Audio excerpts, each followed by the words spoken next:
امام علیہ السلام نے ایک اصول اور منشور ہمیں عطا کیا کائنات والوں کو کہ لوگوں، جہاں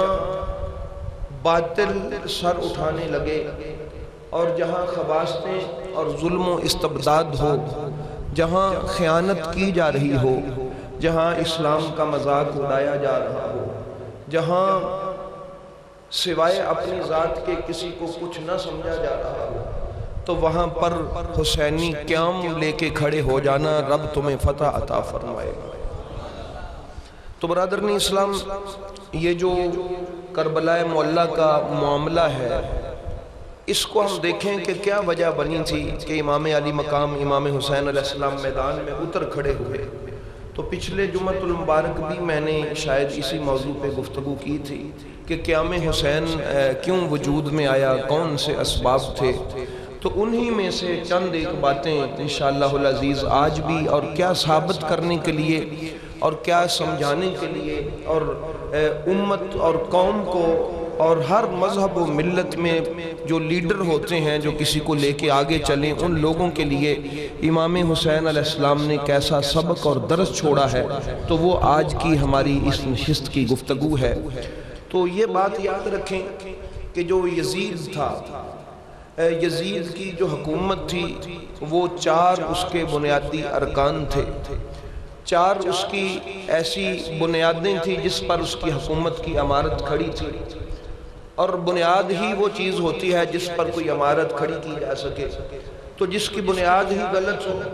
جس کی بنیاد ہی سرے سے ناپاک ہو، تو اس بنیادوں پر، ان بنیادوں پر تعمیر ہونے والی عمارت کیسی ناپاک ہوگی۔ تو برادران اسلام، ہم تاریخ کا مطالعہ کرتے ہیں تو ہمیں چار چیزیں یزید خبیث لعین جو کافر تھا اس کی حکومت میں ہمیں نظر آتی ہیں۔ وہ چار چیزیں کیا ہیں؟ سب سے پہلی، علماء کرام جو مورخین نے جو لکھا ہے اس حوالے سے، وہ یہ ہے کہ ظلم و استبداد، یعنی یزید کی حکومت ظلم کرنے والی حکومت تھی، بے جا اور بے درے انسانوں کا قتل کرنے والی حکومت تھی، اور یزید کی حکومت پریشان، غریب اور کمزور لوگوں کو سرے سے ان کو ختم کرنے کے پے پہ تھی، اور ان پر ظلم و ستم کے پہاڑ ڈالنے والی حکومت تھی۔ ایک تو اس کی بنیاد تھی ظلم و ستم، ظلم و استبداد، اور ہر طرح کی صفاقی۔ یہ یزید کی حکومت کی جو عمارت تھی، اس کی ایک بنیاد یہ تھی۔ اور دوسری اس کی جو بنیاد تھی وہ تھا اسلامی جو شعار ہیں، جو اسلامی معاملات ہیں، جو اسلامی ارکان ہیں، جو اسلام کا حلال حرام ہے، اس کی استہزاء کرنا، اس کا مذاق اڑانا، اس کے خلاف قانون وضع کرنا، یہ اس کی دوسری بنیاد تھی۔ مثال کے طور پہ شراب ہی کو آپ لے لیں، تو جب وہ شراب پیتا تھا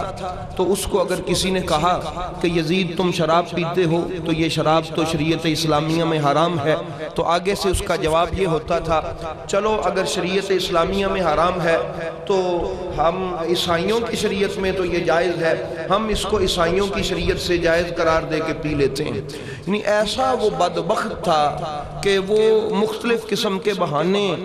تراشتا تھا اپنی حکومت کے لیے، اور حلال کو حرام کرنے کے لیے، حرام کو حلال کرنے کے لیے۔ اور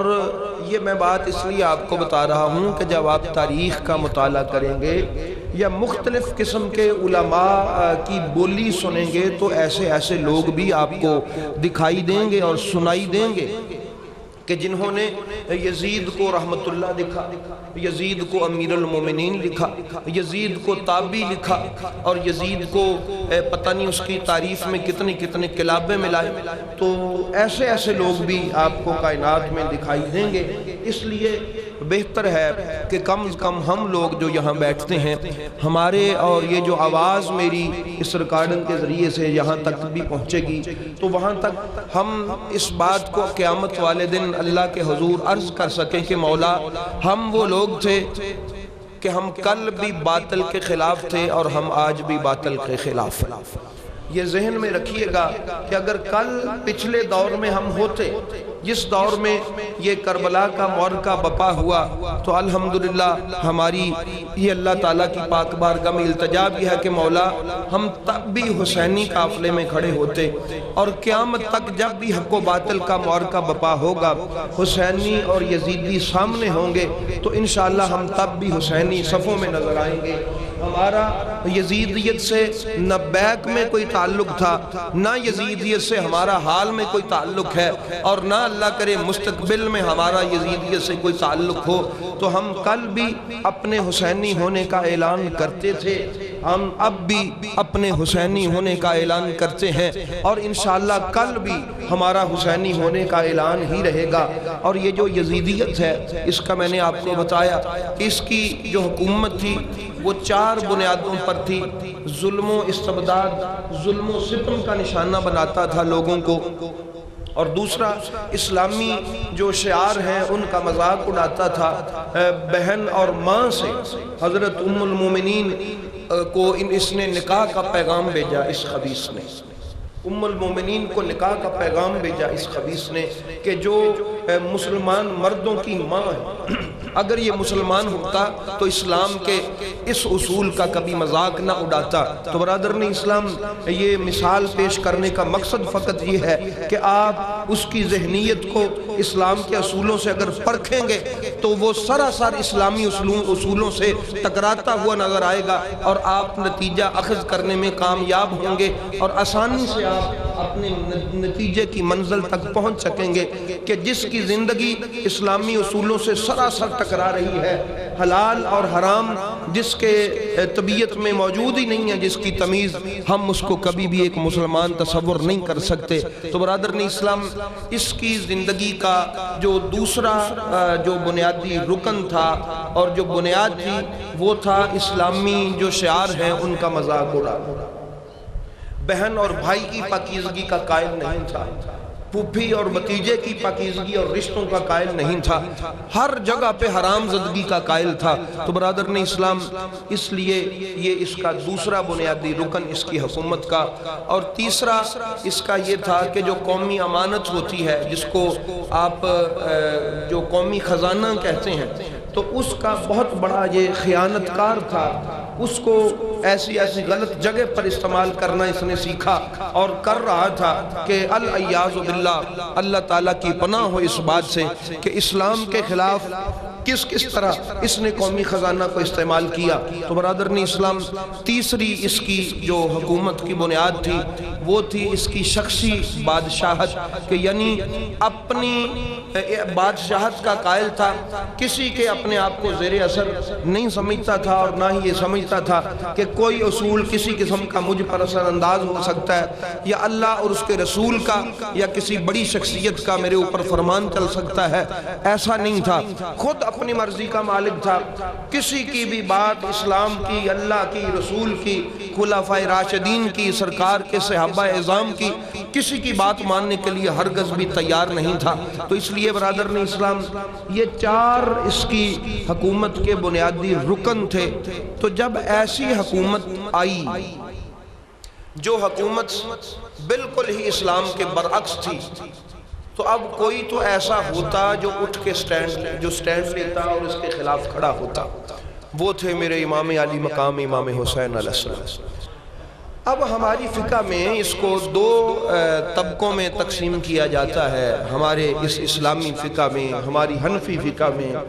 احناف کے نزدیک یعنی اس کا اب کیا ہے کہ کیا کرنا چاہیے تھا۔ ایک ہوتی ہے رخصت اور ایک ہوتی ہے عزیمت۔ میں اس کا ترجمہ آپ کو سمجھا دیتا ہوں۔ رخصت اور عزیمت کا ترجمہ یہ ہے، مثلا آپ سفر پہ جا رہے ہیں، تو جب آپ سفر پہ جاتے ہیں تو آپ نماز قصر ادا کرتے ہیں، ایسے ہی ہے نا، نماز قصر ادا کرتے ہیں۔ تو احناف کے نزدیک نماز قصر عزیمت ہے، اور شوافے کے نزدیک امام شافعی اور ان کے پیروکاروں کے نزدیک یہ جو نماز قصر ہے یہ رخصت ہے۔ رخصت کا معنی یہ ہے، امام شافعی فرماتے ہیں کہ اگر کوئی پوری پڑھ لے تو تب بھی ٹھیک ہے، اور اگر کوئی قصر پڑھنی چاہے تو تب بھی ٹھیک ہے، یعنی اس پر کوئی لازمی نہیں ہے کہ وہ قصر نماز ہی پڑھے۔ لیکن امام اعظم ابو حنیفہ فرماتے ہیں کہ یہ اللہ کا انسان کو تحفہ ہے، یہ اللہ کا انسان کو کیا ہے؟ تحفہ ہے۔ تو انسان کی اوقات ہی کیا ہے کہ اللہ اس کو کہے یہ گفٹ لے اور وہ کہے میری مرضی میں لوں یا نہ لوں؟ وہ کہتا ہے، امام اعظم ابو حنیفہ فرماتے ہیں انسان کی اوقات یہ نہیں ہے کہ وہ آگے سے کہے میری مرضی میں اللہ کا گفٹ لوں یا نہ لوں، اگرچہ اللہ کا تحفہ ہے۔ اس لیے احناف کے نزدیک نماز جو ہے قصر یہ عزیمت ہے، یعنی لازمی قصر ہی کرنی ہے سفر میں۔ ایسا نہیں ہے کہ آپ کا دل کرے آپ 4 پڑھ لیں، آپ کا دل کرے آپ 2 پڑھ لیں، ایسا ہماری فقہ میں نہیں ہے۔ ہم سفر پہ ہوں گے تو عزیمت یہی ہے، یعنی لازم ہے کہ ہم قصر نماز ہی ادا کریں، یہ ہماری فقہ کا مسئلہ ہے۔ تو برادران اسلام،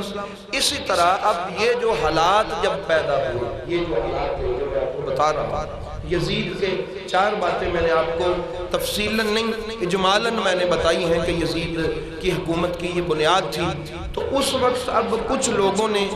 اسلامی شریعت کے مطابق رخصت سے کام لیا، بہت سارے لوگوں نے، کہ اس کی حکومت پر وہ خاموش ہو گئے۔ انہوں نے اپنے علاقے چھوڑ دیے، اپنے گھر بار چھوڑ دیے، وہ دور دراز چلے گئے، اس کے خلاف آواز نہیں اٹھائی، انہوں نے رخصت سے کام لیا۔ لیکن امام علی مقام نے عزیمت سے کام لیا۔ امام علی مقام نے فرمایا نہیں، اب یہ رخصت لینے کا ٹائم نہیں ہے کہ ایک ظالم اور جابر بادشاہ اگر ہم پر مسلط ہو گیا ہے تو ہم علاقہ چھوڑ جائیں، ہم خاموشی اختیار کر لیں، ہم اپنی جگہ تبدیل کر کے کسی اور جگہ پر چلے جائیں۔ اب ایسے بات نہیں بنے گی، کوئی تو ایسا ہو جو عزیمت والا بھی ہو، جو پکے عزم والا بھی ہو، کوئی تو ایسا ہو جو اپنے نبی کے دین کی احیاء کے لیے اور اس کی ظالم حکمرانی کے سامنے، اس کے جور و استبداد کے سامنے، اس کے ظلم و تعصب کے سامنے سٹینڈ لے اور اٹھ کے کھڑا ہو کے اس کو بتا دے کہ یزید ابھی رسول کا بیٹا زندہ ہے، ابھی تجھے دین پہ ڈاکہ نہیں ڈالنے دیا جائے۔ تو اس وجہ سے امام علی مقام امام حسین علیہ السلام آپ کھڑے ہوئے اور آپ نے اس کے خلاف قیام کیا۔